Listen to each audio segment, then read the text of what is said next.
Hi everyone and welcome to my first actual YouTube video. This is the Apostate Prophet. I want to take this opportunity and talk about something that is very important to me because it concerns me directly and all other ex-Muslims. Something that proves at once that Islam is not a religion of peace and tolerance at all.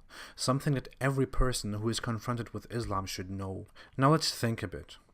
How would people react if a religious group and a religion in its entirety, in this case Muslims and Islam, were outlawed in the United States? How would people feel if it was banned in a Western country? Can you imagine the outcry? Well, we ex-Muslims are told we shouldn't slander or hate Islam. Did you know that leaving Islam is still widely outlawed in the Islamic world? It is forbidden for us to exist. It is forbidden for us to speak. We are not allowed to think. We are given three choices: shut up, flee, or die. Now I want to take a deep look at the Islamic sources that say so. But before we do that, let's have a look at statistics and maps. Let's look what the Islamic world does with this information right now in the 21st century. Now here's a map. This map was posted by Indie 100. It is a research that was released on The Independent, which is a rather leftist news outlet.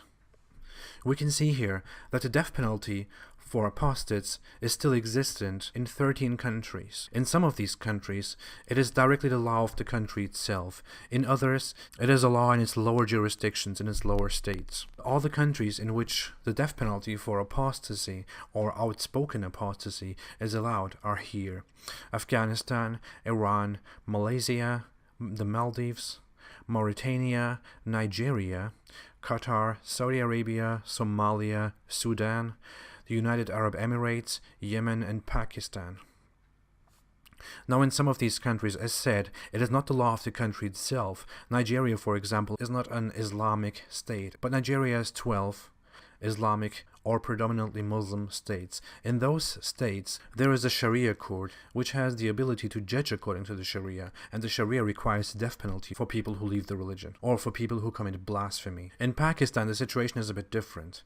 Pakistan doesn't have a law which directly says that apostates can be killed or should be killed, but it is an Islamic state. It has a death penalty for blasphemy. So if a person leaves the religion and speaks out about it, speaks out why he left the religion, this person can basically be judged and sentenced to death.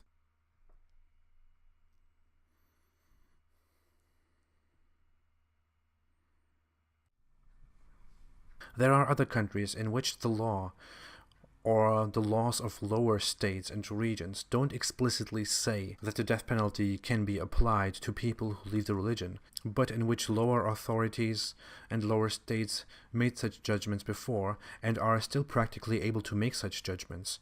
One example of these is Egypt. Egypt is also a country where more than 85% of the population supports the death penalty for apostates. Can you believe this? 85% of the population. In Pakistan, for example, it's more than 60% of the population. There are also other countries in which apostasy is not punished with death, but it is outlawed. So if you leave the religion, you might get a prison sentence or other punishments. Such laws exist in Iraq, in Jordan, in Oman, in Syria, in parts of Indonesia, in Brunei, and so on.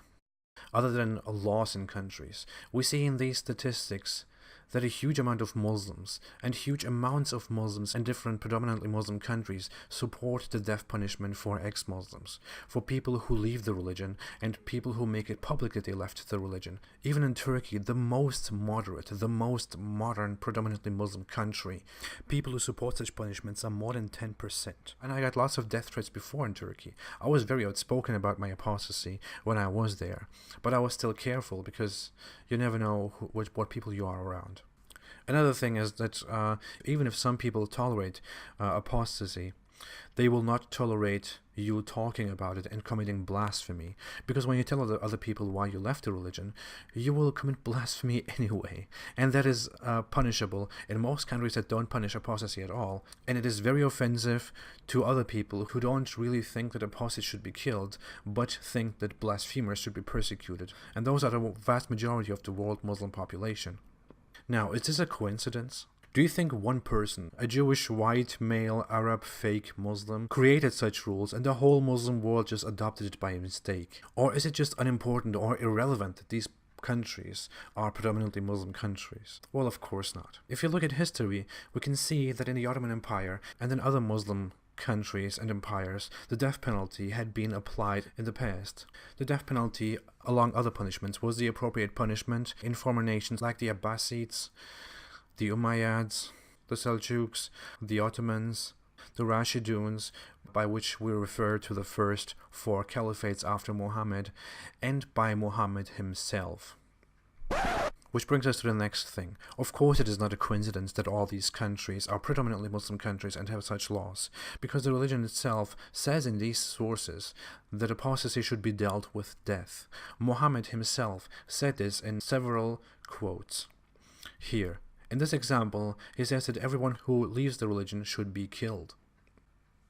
In this one, he is quoted again, saying that those who discard their religion should be killed.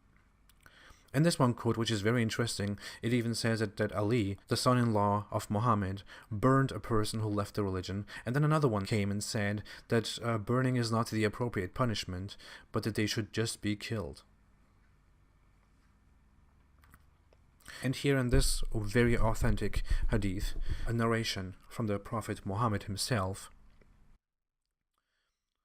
it allows again the killing of only 3 types of Muslim people. One of them is the one who leaves the religion. So the religion of Islam itself sees us as people who should die, who should be killed, who shouldn't live in this world. Today, many predominantly Muslim countries don't apply these laws anymore because they have been influenced by the West or by a more pacifist world. But the religion itself hates us. The religion itself doesn't want us to breathe and to speak and to exist. It doesn't want us to coexist with them. We ex-Muslims deserve death. We should die according to Islam. And we should respect Islam. So the next time you tell ex-Muslims to respect Islam, think twice. I'm very careful about this, but I feel totally alright when I say telling ex-Muslims to respect Islam is like telling Jews to respect Nazism. You wouldn't do that, right?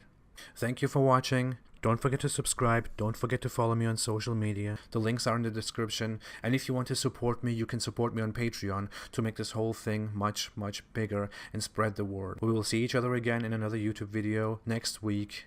Have a great weekend and stay away from Islam.